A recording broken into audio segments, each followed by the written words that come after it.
Himachal Pradesh school शिक्षा board ने राज्य में इसी वर्ष से प्राइमरी स्कूलों में तीसरी कक्षा से संस्कृत और छठी कक्षा से वैदिक गणित विषय शुरू करने का निर्णय लिया है। प्रारंभिक तौर पर शिक्षा बोर्ड ने तीसरी कक्षा की ही पाठ्य पुस्तकें तैयार करने का निर्णय लिया है।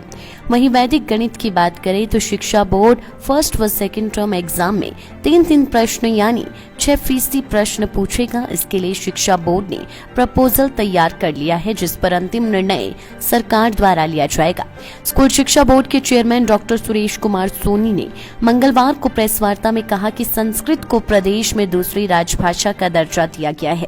तीसरी कक्षा से प्रदेश में संस्कृत भाषा को शुरू करने के लिए बोर्ड ने एक्सपर्ट बुलाए थे, क्योंकि इसके लिए पाठ्य पुस्तकें भी तैयार की जानी है। बोर्ड चेयरमैन ने कहा कि तीसरी व चौथी कक्षा की संस्कृत की परीक्षा मौखिक होगी, जबकि 5वीं में लिखित परीक्षा ली जाएगी। शिक्षा बोर्ड ने तीसरी कक्षा की संस्कृत की पाठ्य पुस्तकें तैयार करने का निर्णय लिया है।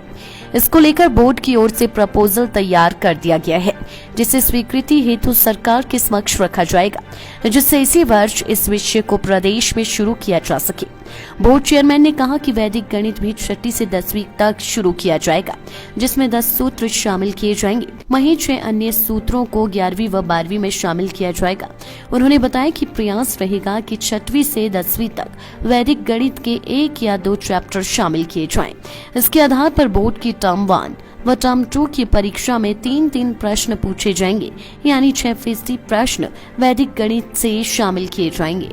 हिमाचल प्रदेश सरकार ने संस्कृत को दूसरी राजभाषा का दर्जा दिया है और यह राजभाषा स्कूली स्तर पर और जनभाषा बन पाए, इसके लिए स्कूलों में उसे तीसरी कक्षा से इसे लागू करने का ऐसा निर्णय लिया है। लेकिन अंतिम फैसला सरकार ने लेना है। इस संबंध में हमारा प्रपोजल लगभग तैयार है। आज हमने एक्सपर्ट संस्कृत भाषा के बुलाए थे, जिसमें तीसरी चौथी कक्षा की पुस्तकें और 5वीं कक्षा की पुस्तकें जो बनेगी। तीसरी और चौथी जो अभी हमारा प्रपोजल है उसमें यह है कि मौखिक केवल परीक्षा होगी तीसरी और चौथी की, और 5वीं की परीक्षा जो है लिखित होगी। ये हमारा प्रपोजल रहेगा।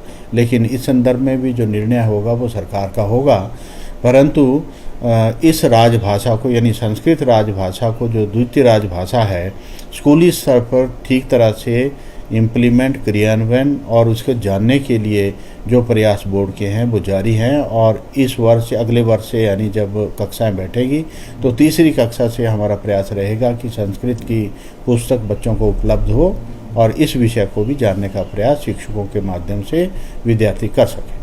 जहाँ तक वैदिक मैथमेटिक्स की बात है तो वैदिक मैथमेटिक्स को हम 6ठी कक्षा से लेकर अभी तक 10वीं कक्षा तक जो सूत्र हैं 10 सूत्र हैं इसमें, तो उनको कवर करने का प्रयास करेंगे। अन्य सूत्र जो 6 सूत्र हैं उसमें 11वीं और 12वीं का, लेकिन अभी हमारा ये प्रयास रहेगा कि 6ठी कक्षा से वैदिक मैथमेटिक्स का 1 चैप्टर या 2 चैप्टर उसमें जोड़ के रखें और उसके भी अंक हम जब भी परीक्षाएं होगी तो कम से कम या हम निर्धारित करेंगे कि अभी ऐसा सोचा है कि 3 अंक का तो कोई ना कोई प्रश्न परीक्षा में वैदिक मैथमेटिक्स में 6ठी, 7वीं, 8वीं, 9वीं में रहना चाहिए, 10वीं तक रहना चाहिए। 3 अंक फर्स्ट टर्म में रहना है, ऐसे ही सेकंड टर्म में 3 अंक यानी 6 अंक रहने चाहिए। कुल मिलाकर अगर आप परसेंटेज देखें तो 6% ये रहेगा कि 6% की परीक्षा जो है कि क्वेश्चन जो है वो वैदिक मैथमेटिक्स से आएंगे। और इसका फ़ायदा विद्यार्थियों को ये रहेगा कि जो वैदिक मैथमेटिक्स में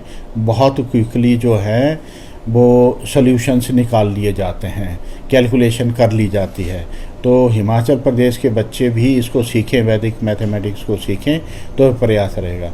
जहाँ तक टीचर की ट्रेनिंग की बात है उसका मॉड्यूल भी हम पूरा तैयार करेंगे और टीचर की भी ट्रेनिंग उस संदर्भ में होगी। इसके लिए मास्टर ट्रेनर हमारे पास उपलब्ध होंगे। ऐसा हम सारा प्रपोजल सरकार के पास रखेंगे। जैसे अन्य प्रदेश हैं, चाहे उत्तर प्रदेश है या मध्य प्रदेश है या अन्य। लाइफ टाइम्स टीवी के लिए धर्मशाला ब्यूरो की रिपोर्ट। हिमाचल की सबसे बड़ी ऑटो डीलरशिप गोयल मोटर्स में नौकरी करने का सुनहरा अवसर। सोलन, शिमला, सिरमौर और किन्नौर में चाहिए sales executive, service executive, field executive, motor mechanic और ड्राइवर, शानदार करियर संभावनाएं व इंडस्ट्री में बेहतरीन सैलरी पैकेज। तो आज ही कॉल करें 9418035372 पर और ईमेल से भेजिए अपना बायोडाटा hr@goilmotor.com पर।